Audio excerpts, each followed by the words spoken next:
Claro, esta es la duda. ¿Qué hacemos? ¿Pagamos con efectivo? ¿Usamos la tarjeta de crédito? ¿La de débito? O la de débito. ¿Cómo nos manejamos? Es una incógnita realmente en el día de hoy, porque además no solo precio transparente, sino también el ahora 18, el ahora 12, el aumento en la luz, no nos olvidemos de eso, en el gas. Bueno, todo temas importantes, por eso esta noche nos visita Claudia González, titular de Proconsumer. Buenas noches, bienvenida. Hola, buenas noches, ¿cómo les va?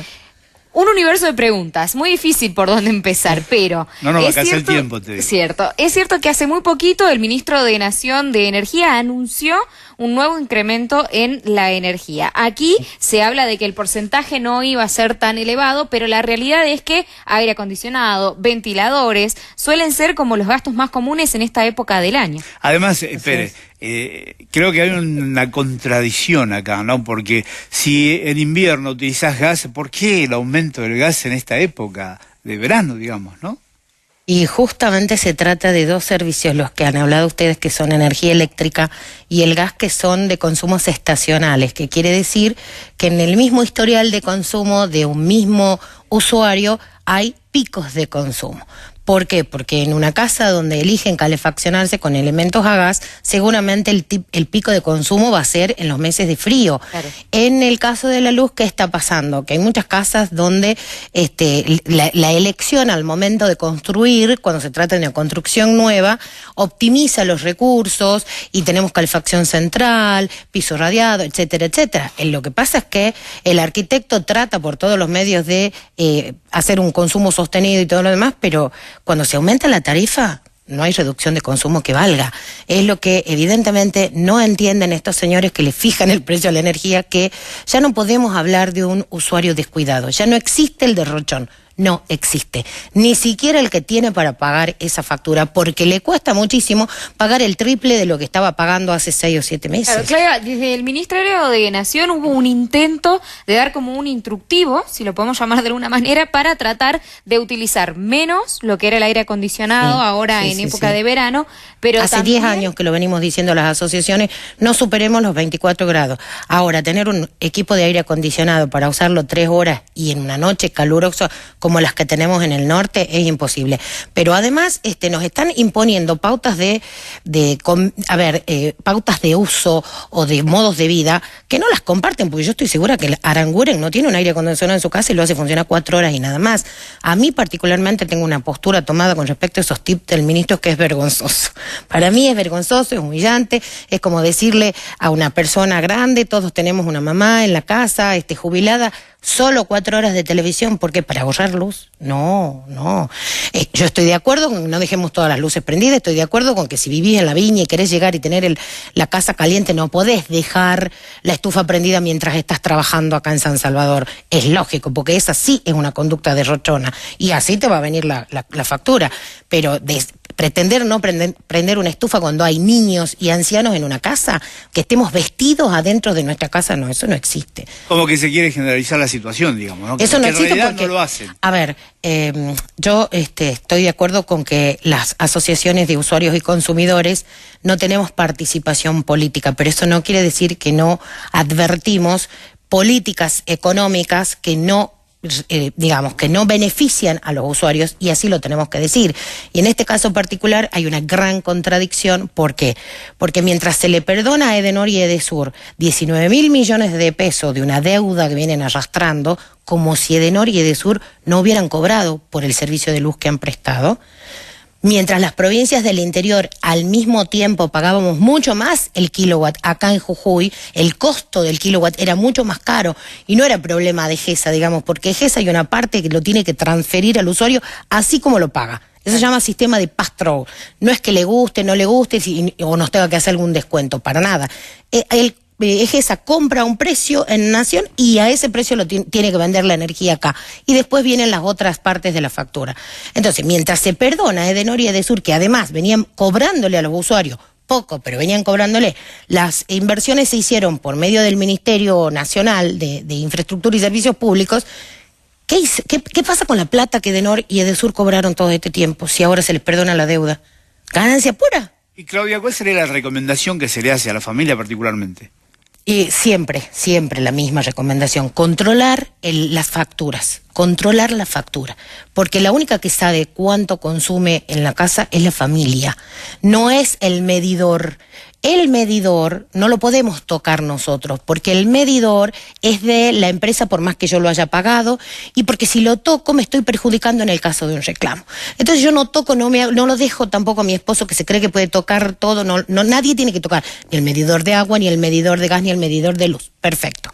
Pero cuando a mí me viene un salto grande en el consumo, dice la Ley de Defensa del Consumidor que la presunción es que es un error de facturación y se debe interpretar a favor del usuario. Entonces, si en una familia se venía consumiendo 50 metros cúbicos de gas, se pasa a 80, bueno, es un aumento en el consumo importante, es de casi el 50%. Viene siendo algo pero en delicado. el tema gas, yo he visto facturas de donde de un consumo de 50 metros cúbicos se ha pasado a 280. Y no puede ser, salvo que se hayan ido a vivir 20 personas, que se bañan todo el día y hay que darles de comer y se cocina todo el día, es imposible. Entonces, en ese caso hay que hacer el reclamo. Desgraciadamente, con el tema gas no tenemos un ente de contralor en la provincia, todo se concentra en Salta. Entonces, el reclamo hay que sí o sí hacerlo en la empresa, y en mi experiencia no es muy rápido el trámite, ¿no? En algunos casos, por supuesto, la garantía del usuario es que cuando se haga el control de estos elementos de medición, haya una persona técnica, idónea y objetiva. No que venga la misma empresa que se supone que ya tomó la lectura en el gas y que está diciendo que yo consumí 280 metros cúbicos cuando es imposible, porque ni cocino. Claro. O sea, es lo que decimos todos. Y además todas. se ha presentado algunos casos, no sé si habrá denuncia formal, pero que en esta época del año, donde es verano, donde quizás muchos salieron de vacaciones, vino de repente la factura de gas con un incremento que no se justifica. Así es. De cualquier manera, también es importante que la gente controle que en esta factura de gas está viniendo el nuevo precio del metro cúbico por la resolución que entró en vigencia el 7 de octubre. Bien. Ahí hay un nuevo valor del metro cúbico. Lo que pasa es que no nos olvidemos que consumimos 2 meses, nos facturan y después los pagamos. Entonces, ¿qué pasa? La gente ahora, los reclamos eran puntuales.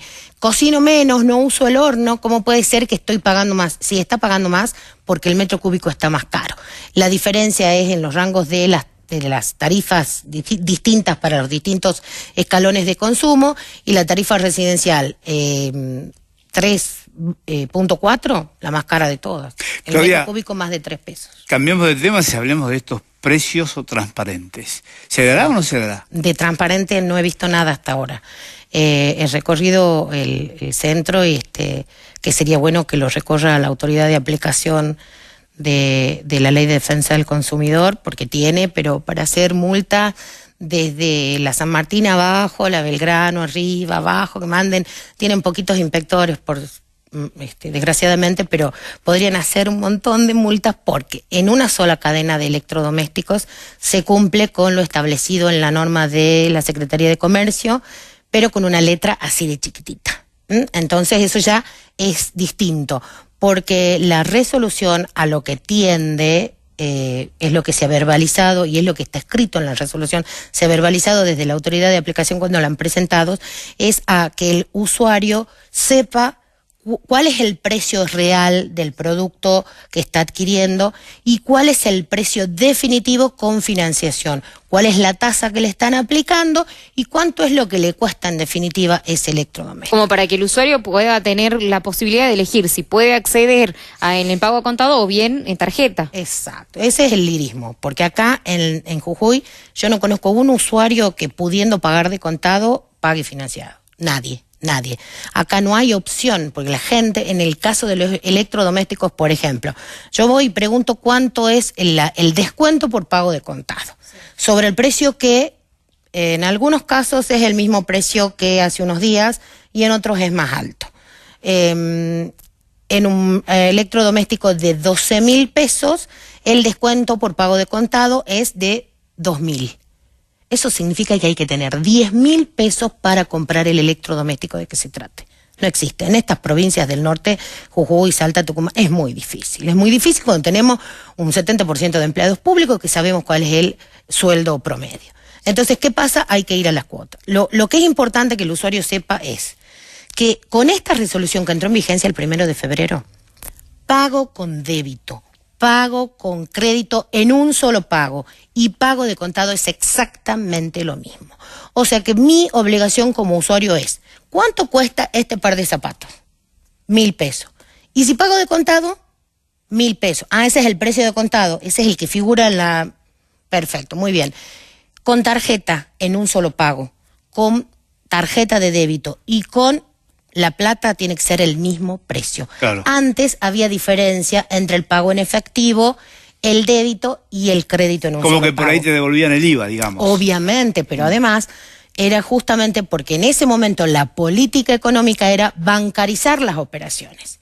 Entonces, ¿qué pasaba? La diferencia era en el pago de contado porque esa era una operación que podía no ser registrada. Pero era una diferencia notoria en este sentido, ¿no es cierto? El que accedía, por ejemplo, a las cuotas era también por una cuestión de comodidad, de hacer números, de acceder a determinada compra, pero sin intereses. Ahora, existen dos programas paralelos al programa de precios transparentes, el Ahora 12 y el Ahora 18. ¿Qué hay detrás de eso? Que se mantienen en teoría, porque en la recorrida que yo hice no hay ningún cartel. En las otras ciudades, el Ahora 12 y el Ahora 18 se limita a los días de jueves a domingo. Y en estos casos, el Estado ha garantizado que se mantienen con un interés más alto. ¿Por qué? Porque se ha reducido el subsidio. Vamos a ser claros en esto. Ni el Ahora 12 ni el Ahora 18 eran sin interés, sino que el interés lo estaba pagando el Estado para estimular e incentivar el consumo. Y el interés era reducido porque era entre el 10 y el 20% o el 18%. Hasta ahí estamos, hasta ahí estamos. Nunca fue, nada es en cuotas es sin interés. Por eso realmente es menospreciar la capacidad de los usuarios y de los consumidores de poder elegir, de poder controlar los gastos y también la realidad de no poder hacer frente a pagos importantes de contado. Nadie desaprovecha una oferta. Los usuarios sabemos regatear, sabemos el precio. Nadie me va a decir a mí que una mochila cuesta 3.000 pesos cuando yo el año pasado compré una mochila porque tengo chicos que van a la escuela y todos los años les tengo que comprar mochila. Nadie me va a decir. Ahora el tema es que claramente la mochila de contado 1.200 no puede ser el mismo precio en 12 meses. Si mi posibilidad de pagarla en 12 meses, y bueno, tengo que pagarla. Ahora, ¿qué pasa? ¿Un 70% más? ¿Un 70% más? En eso estaba pensando, el presupuesto de la familia, supongamos si hay 3 menores o 3 escolares, digamos, ¿qué hacemos? ¿Tenemos que comprar una mochila para cada uno? No comemos, básicamente. No, lógico, claramente. Yo creo que en realidad, digamos, y lo dije desde un primer momento con esta resolución, si la idea era llevarle más información al usuario, está perfecto, porque más información, o sea, que en el mismo cartel donde dice precio de contado, con el mismo tamaño de letra, diga precio financiado, tantas cuotas, a tantos pesos, y precio final, está maravilloso. Ahora que iban a bajar los precios de contado, no bajaron. Los descuentos por pago en efectivo existieron siempre, y lo que a mí me parece que por una financiación de 12 meses o de 18 meses, pagar una vez y media un producto es un exceso. Además creo que, a ver, hablabas hace rato de lo que hace la familia en el hogar, ¿no? Llega a fin de mes y se queda sin efectivo y tiene la obligación de utilizar una tarjeta de crédito. Sí, es cierto, es una realidad. Porque el realidad. débito a lo mejor ya no tiene dinero en el cajero también. Así es. ¿No? Y porque aparte de débito, o sea, al retirarse la devolución del IVA, también se está... falta un estímulo, claro. Falta un estímulo. En realidad a mí me pareció fantástica la tarjeta de débito porque pensaba hasta en la seguridad de los comercios. En un comercio donde se maneja poco efectivo, es un comercio que es poco atractivo para los ladrones. Entonces hasta era bueno. El tema con las tarjetas ahora la única competencia que se va a estimular es la de los bancos. Claro. Porque eso sí es cierto. En estos momentos hay tarjetas que te están brindando 3 cuotas sin interés y que el comercio te dice, de acuerdo a la tarjeta que tenés, el mismo precio total de compra de contado te lo está dando en 3 cuotas sin interés. Claudia, para los consumidores, los que por ahí están saliendo a la calle a recorrer ahora en busca quizás muchos de útiles, de la compra del mes, también en los supermercados y demás, ¿qué es lo que tenemos que tener en cuenta para vernos en el detalle de tener que leer, como quien dice, la letra chica? ¿A qué tenemos que prestar atención como para estar advertidos de alguna situación y no salir perjudicados en la compra? Mira, esto que dijiste de los supermercados, nunca hubo falta de interés en los supermercados. Todos los que alguna vez pagamos la compra del súper con tarjeta sabemos que el precio se respetaba si era en un solo pago, pero si eran cuotas, automáticamente venía el interés y la maquinita de la cajera le va diciendo de cuánto es el interés. Lo que tenemos que tener especialmente cuidado los usuarios es con el sobreendeudamiento. Es lo que estamos advirtiendo las asociaciones de usuarios, especialmente en las provincias del norte. El sobreendeudamiento, ¿por qué? Porque no hablo de los bancos con las tarjetas más o menos conocidas, donde el trato es de un cliente bancario más o menos importante o que tiene la garantía de un sueldo de la administración pública.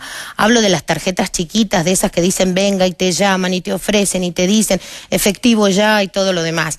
Y el usuario entra y no ve la letra chica y después resulta que esos 1.200 pesos que lo salvaron porque sirvieron para comprar el uniforme del colegio se terminaron transformando en 3.000 pesos porque además como se atrasó después le ofrecieron una refinanciación y pagó esos 1.200 pesos más caro que si hubiera pedido la plata en Europa. Claro. Entonces todas esas tarjetas chiquitas, esas ofertas raras, esa cosa de que si usted necesita, a ver, nadie le va a prestar plata barata en ningún lado, pero mucho menos una tarjeta chiquita. Una tarjeta chiquita le va a dar una tasa más barata que la de un banco grande, imposible. Claudia, te hemos utilizado, le hemos sacado el jugo a Claudia. Totalmente. No, cuando quieran. Yo les tengo que reconocer que además de que son muy amables y me atienden muy bien, cada vez que yo vengo a Canal 7, dura semanas la repercusión y yo tengo que apelar a eso. Yo no puedo asesorar a un montón de gente todos los días. Entonces, si la señora que me escuchó hoy es tan amable de contarle a la vecina lo que escuchó, maravilloso. Eso es lo único que busco, el efecto multiplicador.